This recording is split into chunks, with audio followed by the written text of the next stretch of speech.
Good afternoon, children. Last time we studied the chapter number 5, which was Gulliver's Travels.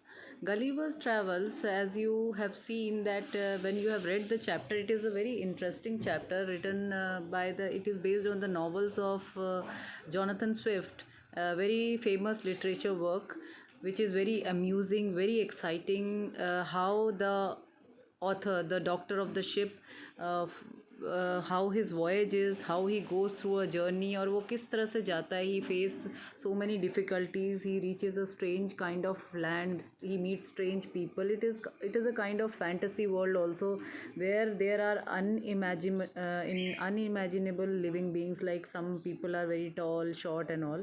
So it is a very interesting chapter. So last chapter, chapter number 5, Gulliver's Travels, was all about the difficulty he faced, how his ship he had a shipwreck, like his ship met with an accident, and how difficult it was to reach him to the shore. वो किनारे किस तरह से difficulty से आया. He started feeling as if his lungs are filled with water, and he couldn't breathe properly. All 12 of his ship crew members died, and only 6 were left, and they also got separated. So this was a preview of the chapter. This is a preview of the story. So fifth chapter we studied about that.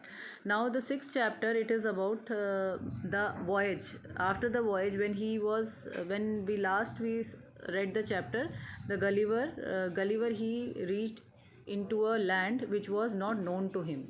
So now we'll read now what happened after that. So before we read, we'll just ask you some questions. That did you like the story of Gulliver's Travels in the previous chapter? Did you like it? Are you curious to find out what happens next? So there was an element of surprise, that we are waiting for something to happen, and we are waiting that what will happen in next part. So are you excited to know what happened?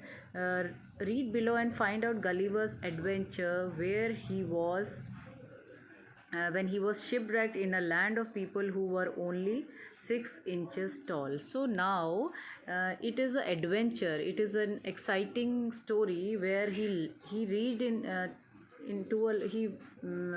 reached in the land of people. ऐसी जगह वहाँ पहुँच गया जहाँ पर people, लोग जो थे, ओनली 6 इंचेस टॉल, सिर्फ 6 इंच टॉल थे, बहुत ही छोटे बौने थे. So now what happen. The doctor Gulliver, he's just telling the story about himself. So we'll just read the chapter. I must have slept for about 9 hours. When I woke up, it was daylight. So he says he slept for 9 hours, and when he woke up, जब वो उठा तो वो दिन निकल चुका था. I tried to get up but I couldn't move. मैं उठना चाहता था बट मैं मूव नहीं कर पा रहा था. My arms and legs were tied to pegs fastened into the ground. तो वो कुछ तरह की कीलें थी जिनको ग्राउंड में टाइटली रोप के साथ बांध दिया गया था, और मुझे किसी चीज़ के साथ बांधा हुआ था. थिन स्ट्रॉन्ग कॉर्ड्स होती है, एक तरह की रोप या तार होती है, उससे मेरी बॉडी के चारों तरफ उनको टाई किया हुआ था across my body and attach to pegs in the ground. और उस तरीके से कीलों के साथ, कील को पेग्स जो होते हैं, they are kind of nails, उनको ग्राउंड में डाला हुआ था, एंड मेरी बॉडी को पूरी तरीके से उससे अटैच किया हुआ था. So I was hold tied up with the rope. My long hair was spread out and tied down in the same manner. So he says his hairs were long, so he says ki in the similar manner my hairs were also tied up. So yeah, you can see in the picture also. So he is all tied up, and his hairs are also tied up. So, and the tiny one in the picture, they are the people, because they were only 6 inches tall. So you can see in the picture very clearly. So how it might have been. Just imagine when you reach in such a land, ऐसी जगह आप पहुंच जाते हो जहां बाकी लोग इतने छोटे हैं. So you are like a giant for them. आप उनके लिए एक बहुत ही विशालकाय प्राणी हो, बहुत ज़्यादा बड़े हो. सो it is like this. So after that what happen. अभी इस बाल भी बांध दिए, सारा पूरा सब कुछ बांध के रखा हुआ है. All I could do was to stare upwards at the sun blinking ease the pain on my already strained eyes. So he says कि मैं सिर्फ क्या कर सकता था, सिर्फ मैं ऊपर अपवर्ड स्टेयर करना होता है जब एक ही जगह देखते रहते हैं.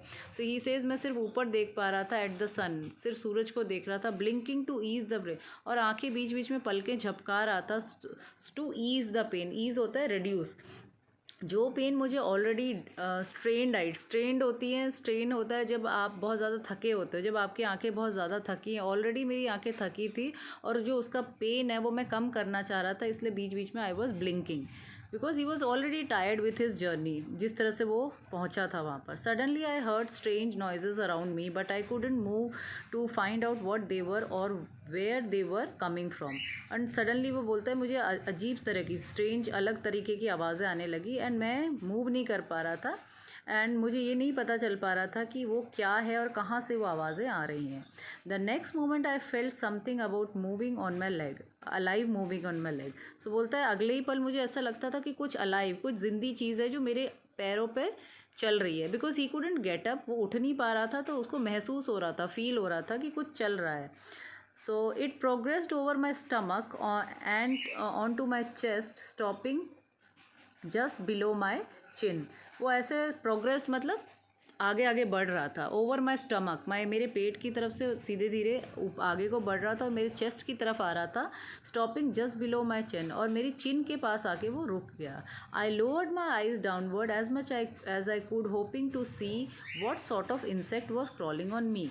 अब since he was tied up, अब आपको किसी ने अगर लिटा रखा है और आपको बांध रखा है तो यू कैन नॉट मूव, तो ही कैन ओनली फील. तो कह रहा था क्योंकि मेरे को जितना दिखाई दे रहा था उतने से ऐसा लग रहा था कि मैं देखना चाह रहा था कि वो क्या है जो मेरे ऊपर क्रॉल करके आ रहा है, क्रॉल करके. क्योंकि अब कोई छोटी चीज़ चल के आती है तो ऐसा लगता है क्रॉल मतलब रेंग के आ रहा है, लाइक एंड्स क्रॉल ऐसे करके जो आ रहे हैं, कीड़े आते हैं या ऐसे इस तरह से. तो कहता है वो मैं देखना चाहता था कि क्या चीज़ है जो क्रॉल कर रही है मेरे ऊपर, कौन सा इंसेक्ट है, कौन सा कीड़ा है, वो सोचता है. Then I suddenly gasped why it is a human creature barely 6 inches tall. और अचानक जब मैंने फिर देखा तो आई गैस्ड होता है, it is in like breathing heavily, जब मैं आह भरना जिसे कहते हैं. तो कहते हैं मैंने अचानक देखा तो बोला अरे it is a human creature, ये तो ह्यूमन है जो कि बेयरली 6 इंचेस टॉल है. Because for him it was he was very surprise. ऐसा कौन सा ह्यूमन बींग है, किस जगह वो पहुंच गया जहाँ पर 6 इंच टॉल ही ह्यूमन बींग है. So this creature had a bow and arrow in his hands. So bow and arrow होता है तीर और कमान जो होते हैं, तीर जो धनुष, तो वो उसके हाथों में थे. and was followed by 40 more creatures like him. अभी वो क्रिएचर बोल रहा है, creature generally we use for insects and all, because उसके लिए वो इतने टाइनी थे कि ह्यूमन बीइंग की कैटेगरी में उसको नहीं समझ में आ रहा था कि ये है क्या. सो ही सेज कि उसके हाथ में एक बो और एरो था और उसके जैसे 40 मोर क्रिएचर्स, उसके जैसे ही और लोग थे उसके साथ. I was so surprise that I let out a frightful roar. मैं इतना ज़्यादा सरप्राइज था कि मैं डर के मारे में एक तरह से चिल्ला पड़ा. All the creatures ran helter skelter and jumped off my body in terror. जैसे ही मेरी डर के मारे ज़ोर से आवाज़ निकली तो सारे क्रिएचर्स जो है हेल्टर शेल्टर स्केल्टर वो इधर से उधर भागने लगे. And then they also got scared and they jumped out of my body. मेरी बॉडी से वो जंप किया उन्होंने इन टेरर होता है डर के मारे. सो दे ऑल्सो गॉट स्केयर्ड मेरी, क्योंकि अगर दे आर टाइनी तो उनको इसकी आवाज़ भी ज़ोर से सुनाई देगी. So it is like a giant for them, he is like a giant for them. After some time they gathered courage and climbed back on to my body. और कुछ समय बाद उनको थोड़ा सा उन्होंने हिम्मत जुटाई और वो मेरी बॉडी के ऊपर आने लगे. This time one of them even clambered on to my chin to get a closer look at me. अब इस टाइम पर एक तो धीरे धीरे क्लैम्बर्ड मतलब वॉकिंग विद डिफ़िकल्टी, जब थोड़ा सा धीरे करके हिम्मत करके चढ़ते हैं, वो चढ़ा और मेरे चिन तक पास आके मुझे क्लोजर लुक मेरे को पास से देखने के लिए आया. He let out a screech of excitement hekinah degul. And जैसे ही वो आया, ये you can see in the picture also here, I can show you the screen. हाँ, so here is the picture because these all are so tiny creatures, they are very tiny. So जैसे ही वो ऊपर आया and he screeched out, उसने ज़ोर से चिल्लाया, कभी एक्साइटमेंट में ज़ोर से चिल्लाना, शाउट करना को कहते हैं screech, and he screeched out in excitement, ज़ोर से चिल्लाया, what he said, hekinah degul. So Hekina Degul, it might be their language in which he said Hekina Degul, and then जैसे ही उसने ये बोला तो पीछे से Hekina Degul repeated the crowd after him. जैसे ही उसने ये बोला उसके पीछे क्राउड ने भी यही रिपीट किया. I didn't give too much attention to their words, I was more concern with setting myself free. अब वो कहता है कि मैंने इतना ध्यान नहीं दिया कि what they are saying, because I was not that much concern कि वो कह क्या रहा है, क्योंकि मुझे तो इस बात की चिंता थी कि मुझे अपने आप को फ्री करना है, मैं कैसे अपने आप को आज़ाद करूं, जैसे इन्होंने मुझे बांध रखा है. By twisting and turning and pulling and pushing, because वो क्या करना चाहता. I manage to pull out the pegs that were holding my left arm down. With one arm free, I was able to free my hair and turn my head to the right.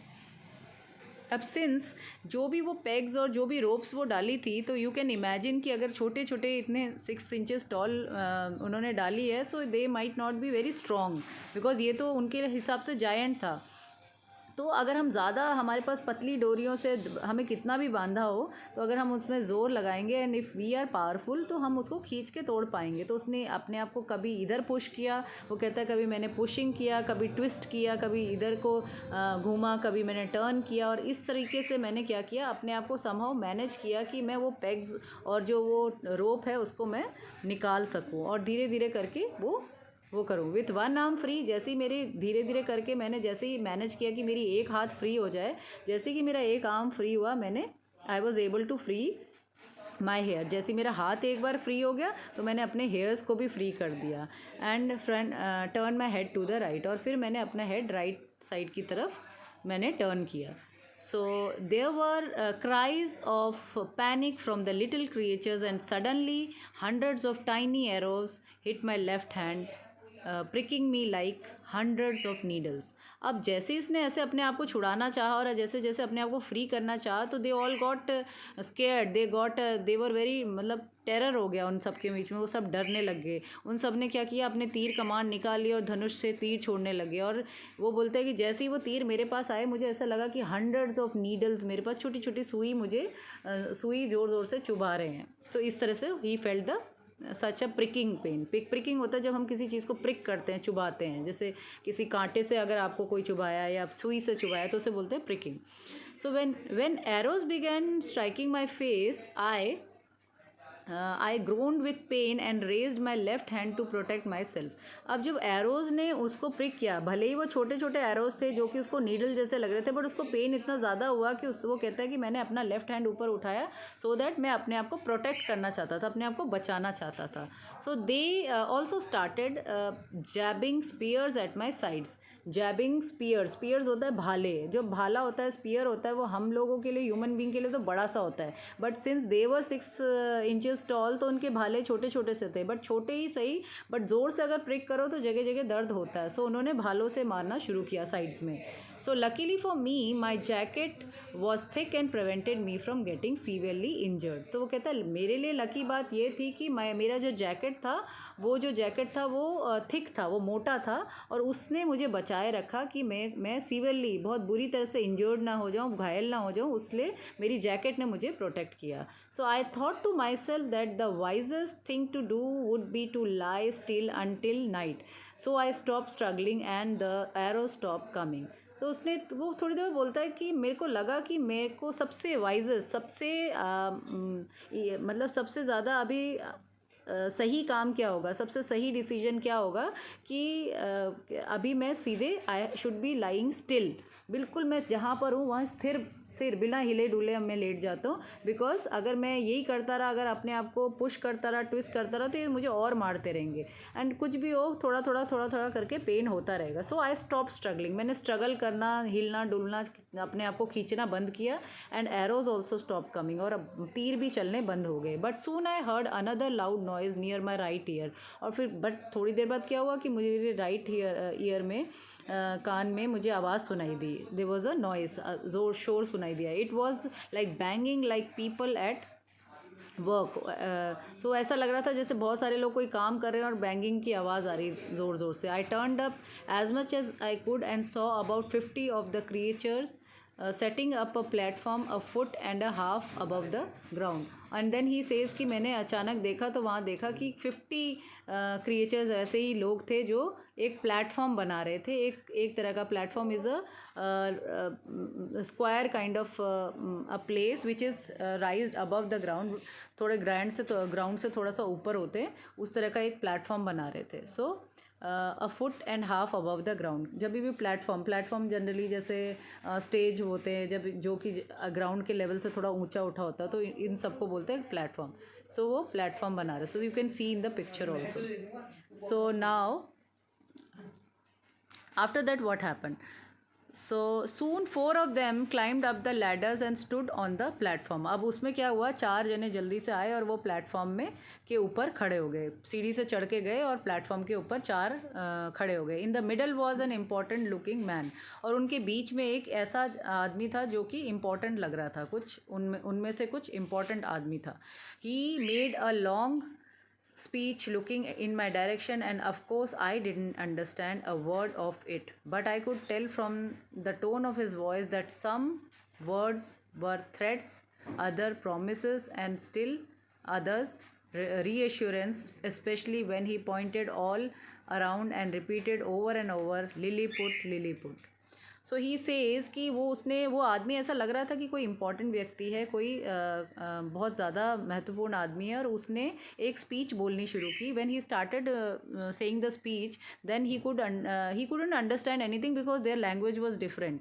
So he says कि उसकी speech में नहीं समझ पा रहा था, but उसकी tone से, उसके बोलने के ढंग से मुझे पता चल रहा था कि उसकी स्पीच में देयर इज़ लाइक वो बोल रहा है रीअश्योरेंस, सबको वो सहारा दे रहा है, सबको वो कुछ बोल रहा है, बता रहा है, देन वो सबको डायरेक्शन भी दे रहा है, और वो मेरी तरफ देख के वो कुछ बोलना चाह रहा है। And he says that here it is written that there were threats also. Then he saying कि उसको खतरा है, खतरे के बारे में भी बोल रहा है, वो कुछ प्रोमिस के बारे में भी बता रहा है, एंड वो लोगों के बारे में बता रहा है। और उसके साथ साथ वो बार बार एक चीज़ रिपीट कर रहा था which was known as Lilliput, Lilliput, Lilliput, Lilliput करके वो बोले जा रहा था। So I was in a place called Lilliput through I had never heard. So वो बोलता, दो आई हैव नेवर हर्ड, तो वो बोलता है कि ये लिलीपुट नाम सुनने के बाद मुझे रियलाइज़ हुआ कि इसलिए मुझे ऐसा लगा कि मैं लिलीपुट नाम की एक ऐसी जगह पे था जहाँ जिसके बारे में मैंने कभी सुना नहीं था। So of such a country or seen it on a map, और मैंने इस बारे में ना कभी सुना था और ना कभी मैप में देखा था। I try to answer the important looking man and tell him that I was a friend and meant no harm. तो कहता है कि मैंने उस आदमी को देख के ये सोचा कि मैं उसको बताऊं कि मैं जो हूँ, मैं I am no one to harm them. मैं उस इम्पॉर्टेंट लुकिंग मैन को ये बताना चाहता था कि मैं एक फ्रेंड हूँ उसका, और मैं आप लोगों को कोई नुकसान पहुँचाने नहीं आया हूँ। I even raise my eyes and hand to heaven to make my promise stronger. और मैंने आँखें ऊपर देखी और मैंने भगवान को देखते हुए, जैसे हेवन को देखते हुए, कि मैं जो बोल रहा हूँ वो मैं सच बोल रहा हूँ, ऐसे करके मैंने इशारा भी किया, so that they can understand. The last time I had eaten was hours before the ship sank, so I had to show these people that I was hungry. I did it by putting my fingers into my mouth as I spoke. So वो बोलता है मैंने last time पता नहीं कितने समय पहले मैंने खाया था, जब मेरे कितने आवर्स बिफोर माई शिप है संक, मेरी शिप को डूबे हुए कितने सारे दिन हो गए, तो उस समय मैंने लास्ट कभी खाना था। मैंने इशारे से बताया कि मुझे भूख लग रही है, मैंने उनको इशारा किया। So I had to show these people, मेरे को ये बताना पड़ रहा था, उनको शो करना पड़ रहा था कि मैं भूखा हूँ। I did it by putting my fingers, मैंने अपनी मुंह के यहाँ पर ऐसे उंगली और हाथ ऐसे करके इशारा किया। The great hurgo, The great Hergo, as I later learned, this important lord was called, understood my signs and shouted out orders to the crowd below. So a great Hergo, which was an important person, he might be the king over there, उसने मेरे science को मेरे जो sign थे, जो मेरे इशारे थे, उसको पहचाना और उसने ऑर्डर दिया उस क्राउड को। एंड फिर उसके बाद जैसे ही उसने ऑर्डर दिया तो 100 little people immediately placed ladders at my sides and climbed up onto my body with basket full of meat, bread, which they dumped into my mouth. और इस तरह से जैसे ही उसने ऐसा बोला तो 100 लोगों की टीम आने लगी और वो लोग लैडर से सीढ़ियों से चढ़ चढ़ के खाना लेके आने लगे और उन्होंने मेरे माउथ में डंप करना मतलब घुसा देना टाइप, डंपिंग, तो उन्होंने मेरे माउथ में डाला। बिकॉज क्या है कि when the those living beings when they are very 6 inches tall only, उतने छोटे हैं, तो सोचो कि उनके लिए जो खाना इतना सारा है वो हमारे लिए इतना सही होगा। So they had to bring so many, मतलब so much amount of food, and ladder में चढ़ा चढ़ा के इनके मुंह में डालना हो रहा था। So this was the food that their emperor had ordered as soon as he had received word of my arrival। तो बोलते ये वो खाना था जो उनका एम्परर, जो उनके राजा ने मेरे अराइवल पे मेरे आने के समय बताया था कि इनको देना है। So when I signal that I was also thirsty, they rolled a barrel up a ladder and across my chest. और जिस समय मैंने उनको इशारा किया, सिग्नल दिया कि मुझे थर्स्टी, आई एम, प्यासा भी हूँ मैं, तो उन्होंने एक बैरल होते हैं, बड़े बड़े ड्रम होते हैं, तो उनके लिए जो बड़े बैरल थे वो हमारे लिए ग्लास पानी के बराबर थे। सो उन्होंने वो बैरल मेरे ऊपर आके, चेस्ट के ऊपर से आके लैडर में सीढ़ी पे चढ़ के मेरे ऊपर डालने शुरू कर दिए। Then they poured a delicious liquid that tasted like wine, but their barrel was only equal to a cup, and after they had given me a second barrel they showed me that they had no more। सो वो बोलते हैं कि उन्होंने उतने बड़े बड़े barrel भर के मुझे दिया, उसके बाद मुझे एक टेस्टी लिक्विड भी दिया जो वाइन के जैसे लग रहा था, बट उनके जो बैरल थे, मैंने जो आपको बताया, उनके बैरल हमारे एक कप के बराबर थे। तो उन्होंने एक बैरल मुझे स्वीट वाइन दी, उसके बाद दूसरा दिया, एंड देन उन्होंने इशारा किया कि उनके पास बस इतना ही था, इसके अलावा नहीं है, ऐसा करके उन्होंने उसको बताया।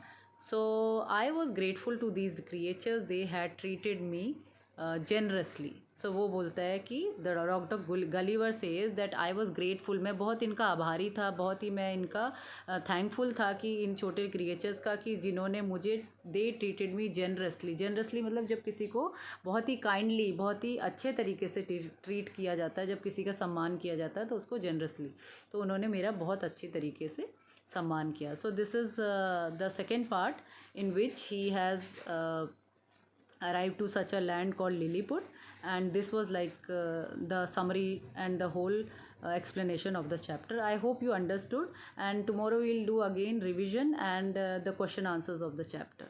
Thank you and have a nice day।